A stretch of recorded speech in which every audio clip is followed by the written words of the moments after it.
Welcome to Atma Nirvriti, Chapter 13. Vicharam Vicharamalla, the non-existence of thought.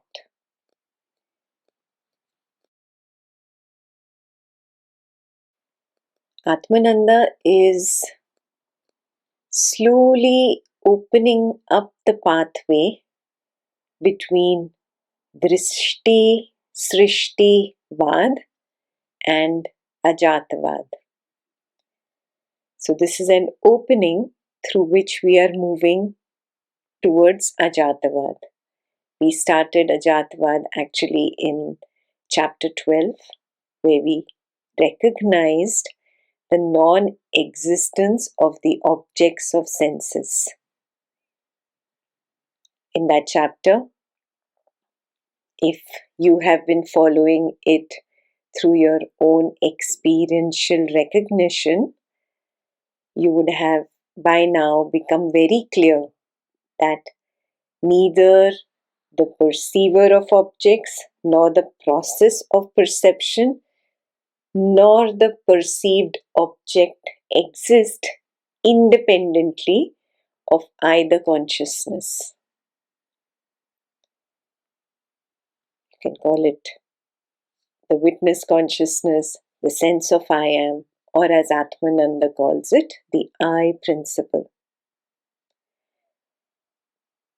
They are simply a single screen thought, just like a dream thought.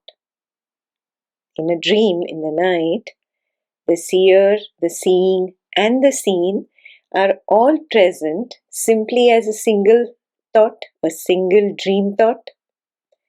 The same thing is in the waking state. The hearer, hearing, and heard are simply a single thought, a waking dream thought.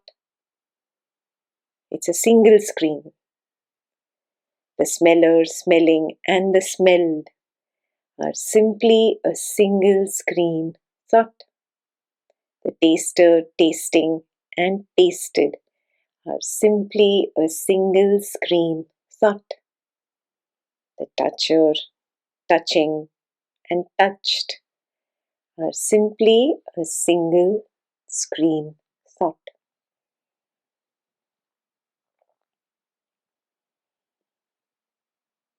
If you dive closer, you will see that it is not even a thought.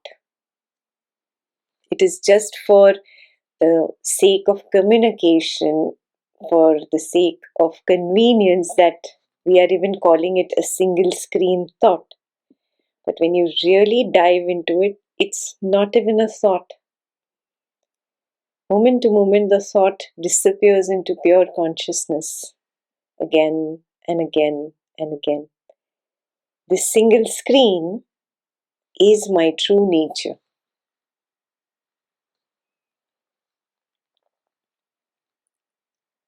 So if this opening has happened for you, then you are eligible to move forward with Ajatavad. Now in this chapter, Atmananda proves even the non-existence of thought. He has already proved the non-existence of objects. He uses the same objects to reach a point in your own experiential recognition, in your direct experience, aparoksha jnana, that thoughts are non-existent. So let's see how Atmananda describes the same. But before we move ahead, we have to understand three planes. Atmananda will be referring to three planes. So let's see what are these three planes. The three planes are the plane of senses, the plane of the mind, and the plane of knowingness. What is the plane of senses? The gross world of objects, where the senses are. The senses also belong to the same gross world of objects. The senses perceive the gross object. Second is the plane of the mind, where this particular perception becomes an idea. It becomes either a thought, or it evokes sensations, or it evokes feelings. That is the plane of the mind. And the plane of knowingness, the I principle, or the sense of I am, or the witness consciousness, knows that particular object or the thought evoked, or the sensation evoked, or the feeling evoked by it. Very clear? This is the way we see at Drishti Srishti Vada, that there is a plane of senses, there is the plane of the mind, and there is the plane of knowingness. And I am the witness to the plane of senses. I am the witness to the plane of the mind. When I forget my witnessing position, I become one with these, and I forget myself, and I get consumed.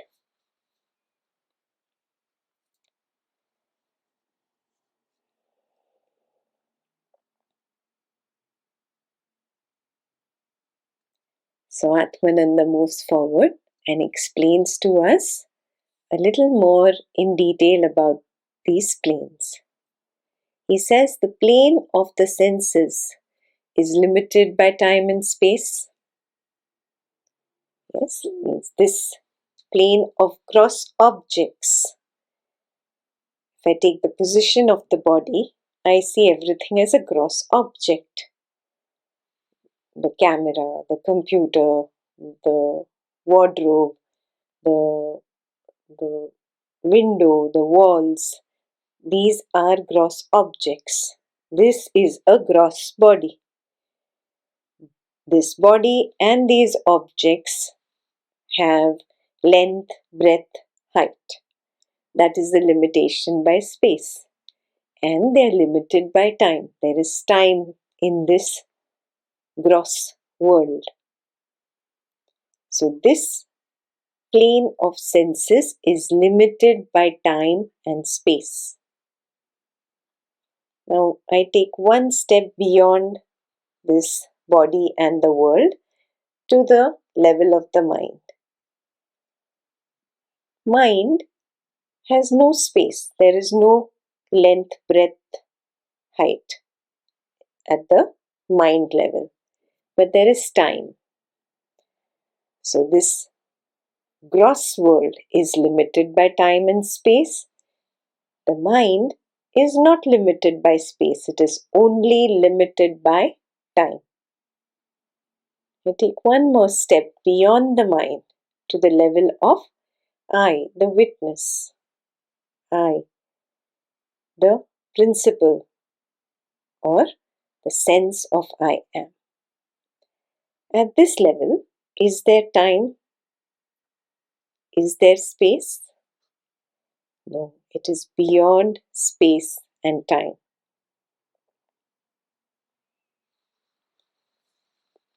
The plane of senses, where perceiving happens. In that plane, every single organ of perception claims to be the king. For example, the organ of sight asserts that the world is only form and nothing else. Why? Because the eye can only see. The eye cannot hear, cannot taste, cannot touch, cannot smell. So it wants to be the king, and it says the world is only form and nothing else. What does the organ of hearing say? The organ of hearing says that the world is only sound and nothing else. Yes, because the ear cannot see, cannot smell, cannot taste, and cannot touch. So it says the world is only sound. Similarly, the organ of smell says the world is only odor. The organ of taste says the world is only flavor. The organ of touch says the world is only texture.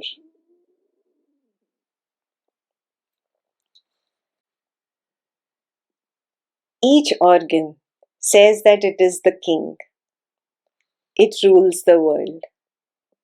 And each sense organ denies the evidence of the other four organs. And it's done with equal force. So it's really a hopeless mess of contradictions. This mess itself proves that this world of objects is false.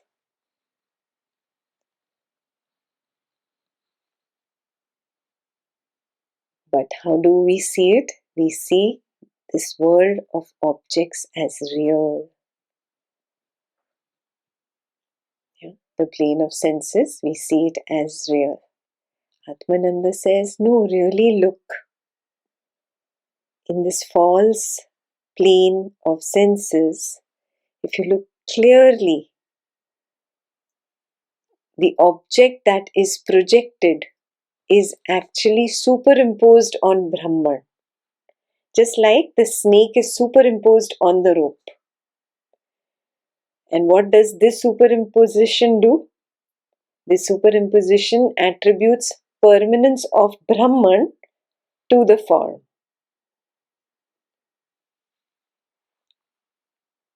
So that is why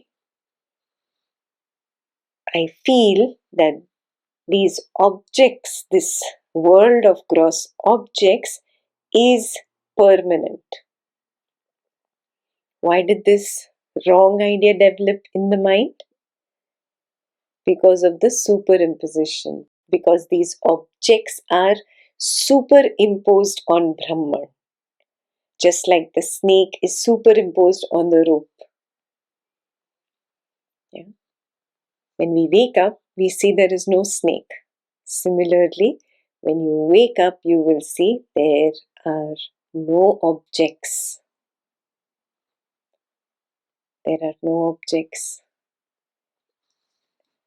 The superimposition gives me the wrong idea. And this idea of permanency exists where? It doesn't exist in the gross world. It exists in the plane of the mind. So every organ asserting that the world is its soul, that it is the king of the world, this whole contradictory mess between the organs of senses gives a false idea of permanency which gets saved at the plane of the mind. And then the mind uses that saved information to work from. So it thinks everything is permanent and it attributes a name and a form to everything. Yeah. This superimposition deludes one into thinking that the name and the form that is attributed by the mind belongs to the object. And this object is permanent.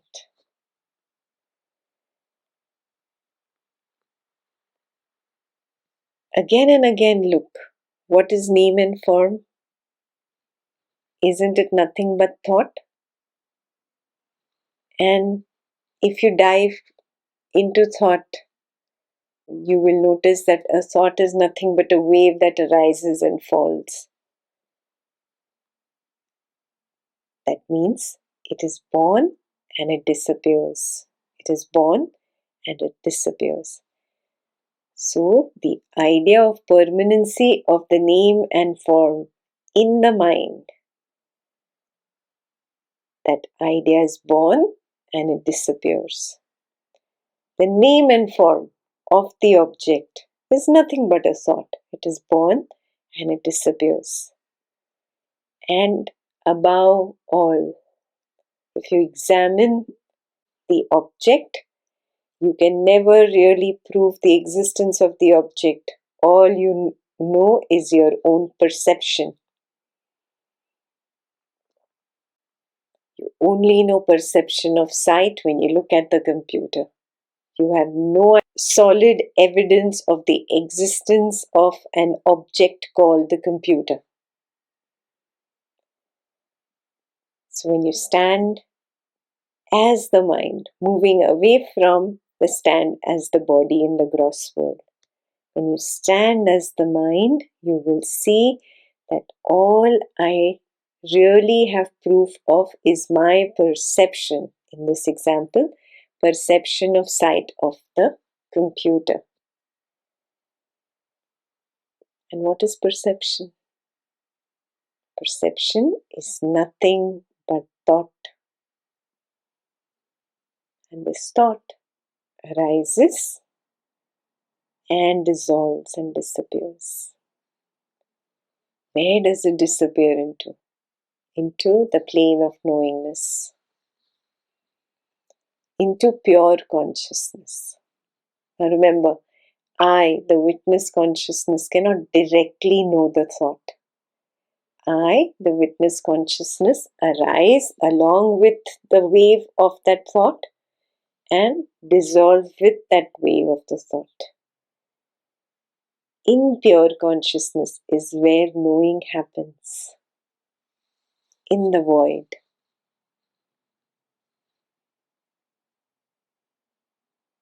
That is why there is a pause. And after the pause, the understanding happens. Notice that.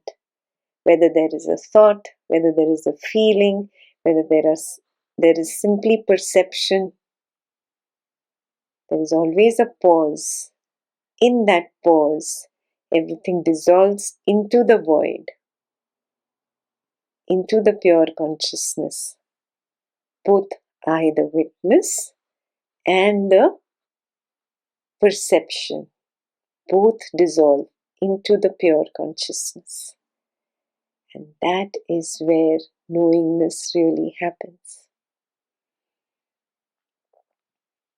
So though we say that the I principle or the sense of I am or the witness consciousness is witnessing, it cannot directly witness. We will understand this as we move forward.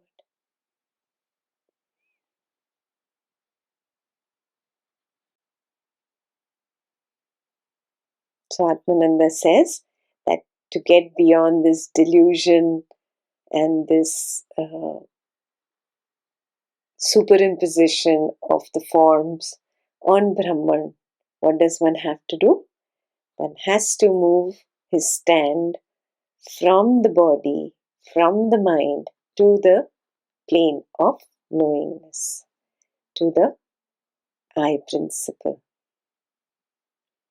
Hope the three planes are crystal clear. I just gave you a basic introduction to the planes. We will now go into the verses to understand what Atmananda is pointing towards. Verse 13.1 Vicharam Sukshmamam Stula Vishayatodorikyalum Sambandham Adinundagalla Lokangal Randutan. Thought is subtle.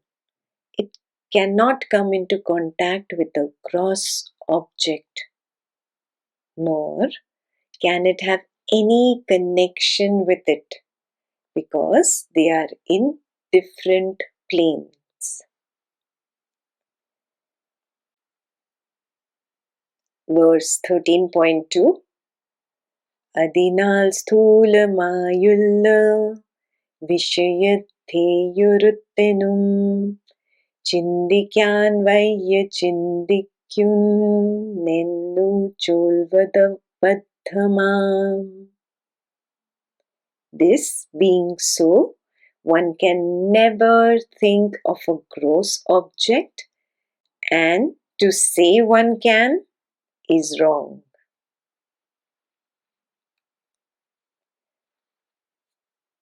So what is he pointing towards? He's saying that they are at different planes.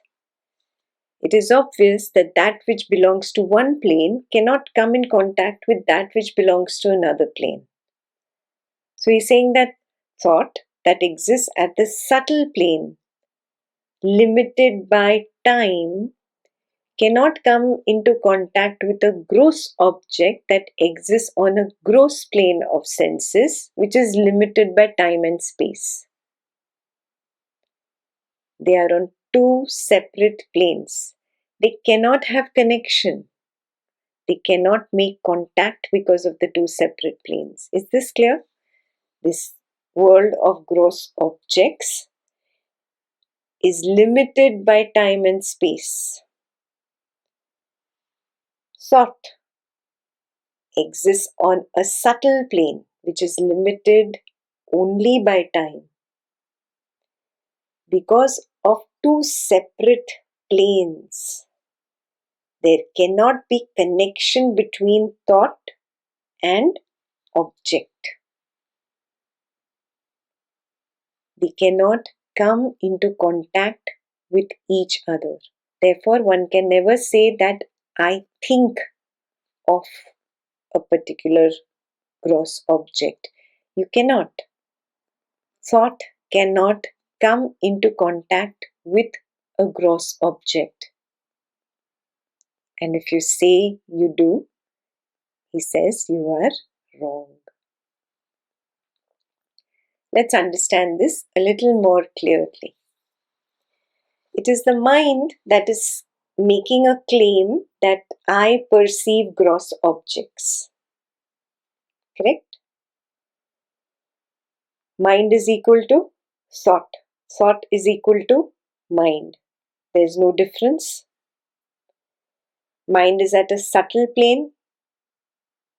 Do you notice that the thought exists at a very subtle plane compared to the gross object in front of you called the computer or the table or the wall? Or even this physical body, your own physical body? All this is the gross plane. Thought is at a subtle plane. Even if the thought is about the body, even if the thought is about the computer, even if the thought is about the gross objects, thought is at a subtle plane. Do you notice that? This gross objects plane is limited by time and space. Your objects have length, breadth, height. That is space. And it is limited in time. Yeah.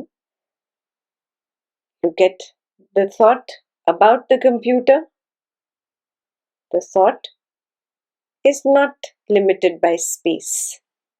There is no length, breadth, and height to the thought of the computer in the mental space. Is this clear? Yes, it is limited by time, but not by space. So these are two separate planes. Clearly? Yes.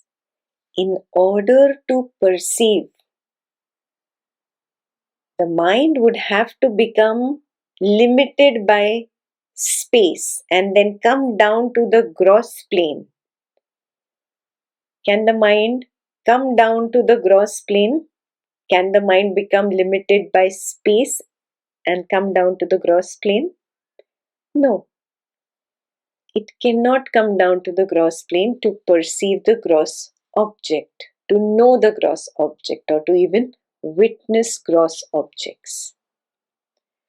What is the other option? That a gross object gets transformed into the subtle to be witnessed by the mind. Is this possible?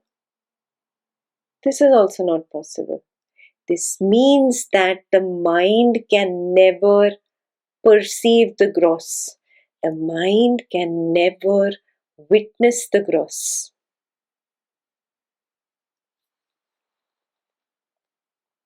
The gross exists only in mere words. Why is that so?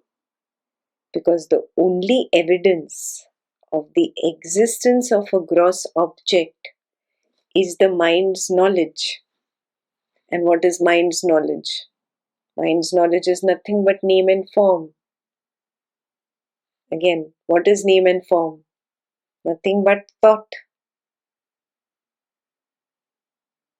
How can thought be proof of the existence of a gross object out there? In the night, you look up at the sky, you see that circular white form in the sky is called the moon. Do you have proof of the existence of the moon? No, it is mere words, circular, white form up in the sky. Nama, Rupa, name and form is nothing but thought. Thought is the only evidence that you have. But thought cannot prove it to you that that gross object really exists, because thought exists and lives and dies in this mental space, in this mental plane, in this subtle plane. It cannot step out of this plane to go to the plane of gross objects to prove to you that the gross object exists.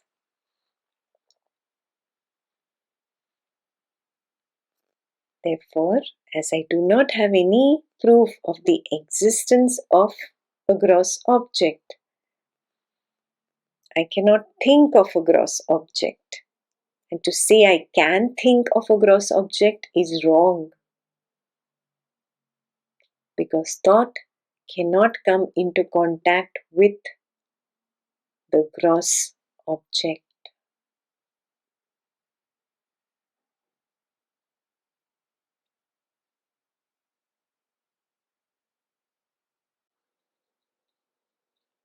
Let's look at verse 3.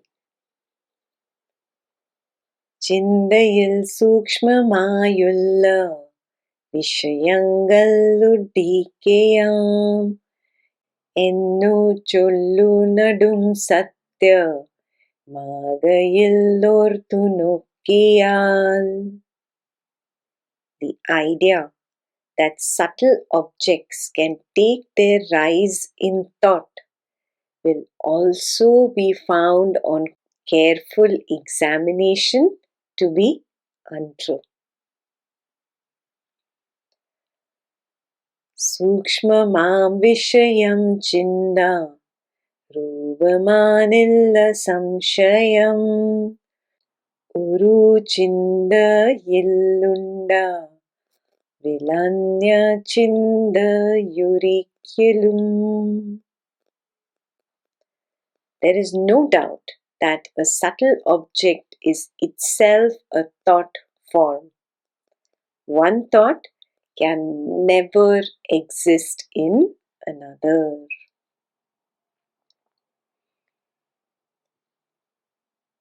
We have discussed earlier that there is only one arising at a time.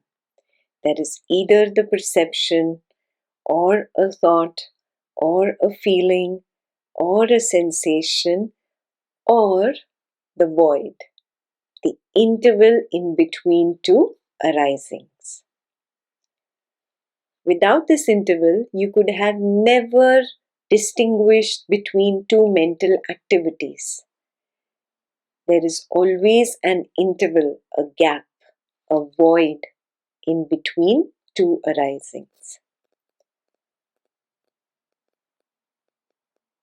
In that interval, what is there?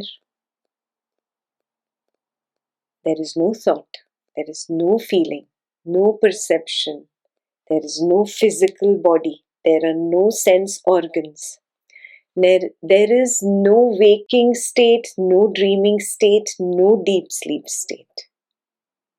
It is just void, but you are definitely there. You are there in between two mental activities. In that interval, you understand the knowledge that is being conveyed by the arisings. You are in your own real nature. That real nature is divested of this body, of the senses, and even the mind. These are not there. You are in your own true nature. If this is clear that there is only one arising at a time, it will also be clear that when there is an arising belonging to the plane of senses, nothing else is there. If there is an arising belonging to the plane of thoughts, nothing else is there. When there is this knowingness void, nothing else is there. So this implies two things. What we saw in the previous verses, that there is no contact between a sense plane arising and a thought plane arising. The subtle thought cannot come in contact with the gross object. They cannot have a connection. This clearly means you cannot think of a gross object. The second thing it implies is there can be no contact between two arisings in the same plane. Thus, the subtle thought cannot come in contact with another subtle thought, nor have a connection with it. They do not talk to each other. This clearly means that a subtle object cannot take its rise in thought. Subtle objects cannot take rise in thought. Because a subtle object is nothing but another thought.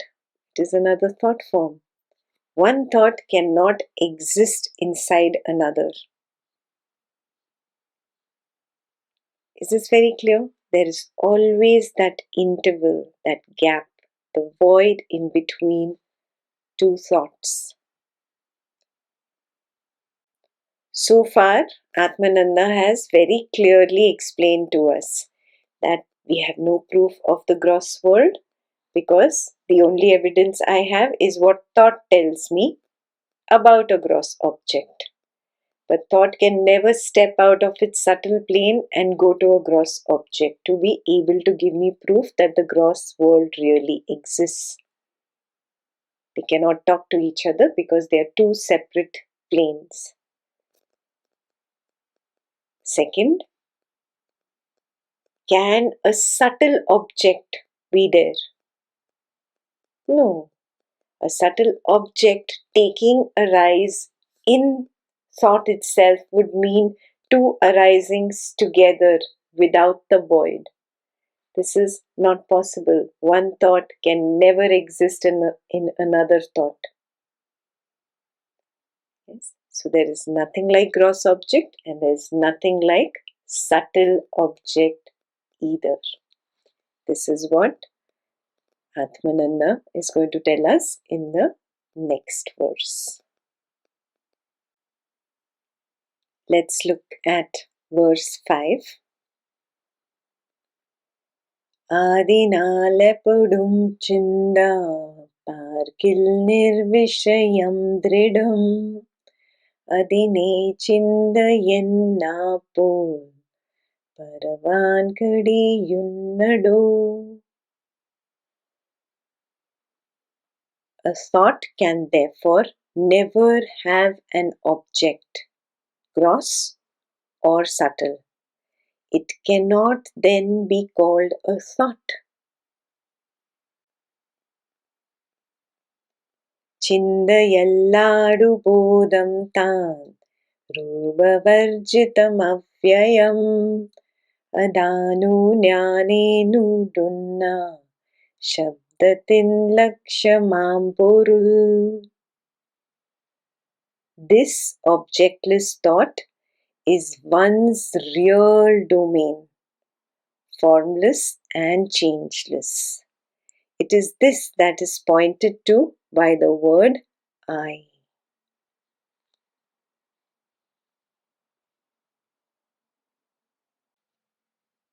So in verses 5 and 6, Atmananda is drawing our attention again to the non-existence of an object, not only at the gross level, but even at the subtle level.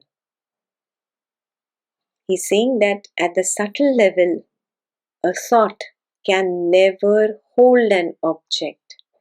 A thought is objectless. So, what is an objectless thought really? An objectless thought is nothing but knowledge. So, it cannot even be called a thought. Knowledge itself is pure consciousness. A thought does not exist. This objectless thought, this single screen, is objectless. Look carefully. There are no objects there. There is not even a thought there. It is simply knowledge, simply jnana. It is formless, it is changeless. It is that which is pointed to by the word I. This is not different from I. The sense of I always has the extension of this knowledge. This objectless thought is not even a thought, it is knowledge. The moment this ignorance about objects drops off, immediately the jnana, the knowledge of truth, is revealed. Why? Because the snake is superimposed on the rope. No? It happens instantly. The moment the snake disappears, the rope is revealed. It happens together. Till the time I see the snake, I cannot see the rope. Till the time you hold on to the idea of the permanency of objects, you will not be able to see the truth. The gross world is superimposed on Brahman, on I, the Brahman. So discard the snake. There is no snake. What is simply the rope. From the knowledge of an object, discard the object part. What remains is pure knowledge alone. This knowledge is the essence, it's the background of everything. It is also I. Thus a thought can never have an object. It has no gross object nor subtle object. In fact, a thought is not a thought because it is objectless. And objectlessness is the quality of consciousness. Knowledge is the quality of consciousness. We have covered this in the beginning of Atma Nirvriti. Therefore, I am this formless, this changeless, this non-duality that is referred to as I. That brings us to the last verse of this chapter. Verse 7. Bandhamunda irunnilla ബന്ധമില്ലി പൊടും ദൃഢം മേലലുണ്ടായിടാ ബന്ധം ചിന്തയില്ലാൽക കാരണാൽ. There was no bondage before. There is none now. There will not be any hereafter, since thought has no existence. What binds us? There's nothing but thought. But when you see clearly that thought does not exist, then where is bondage?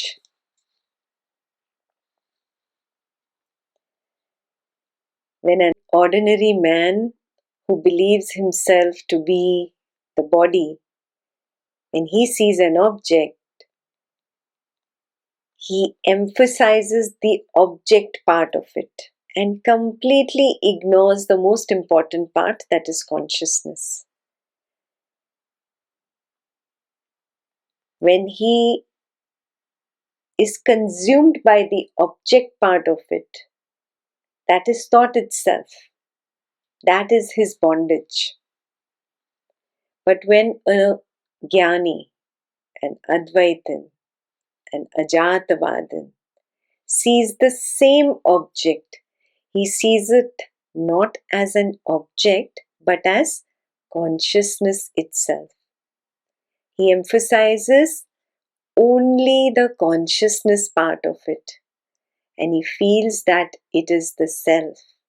Thus, for a Jnani, every perception doubly reaffirms his knowledge that he is consciousness. He understands that even when he sees thoughts, perceptions, sensations, feelings, he is seeing truth itself. There is only consciousness. There is only Brahman.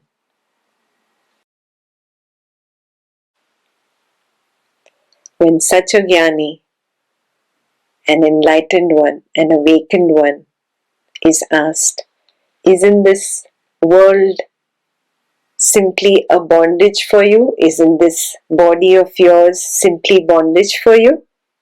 He looks around. He looks at his body and he says, what world? There is only Brahman.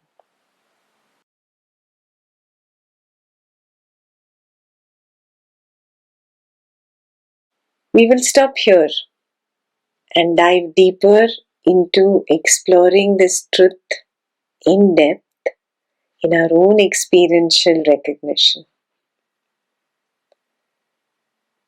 So you have 5 homeworks this week. 1. Do I recognize the 3 separate planes in my direct experience? Not intellectual understanding, but in my direct experience. 2. Do I recognize that perception and thought belong to 2 separate planes and they cannot come in contact with each other? 3. Do I recognize that one thought cannot exist in another thought? 4. Do I recognize that an objectless thought is nothing but knowledge, is nothing but consciousness, is nothing but I? I am the single screen. Do I recognize that thought does not exist? Hence, there is no possibility of bondage at all.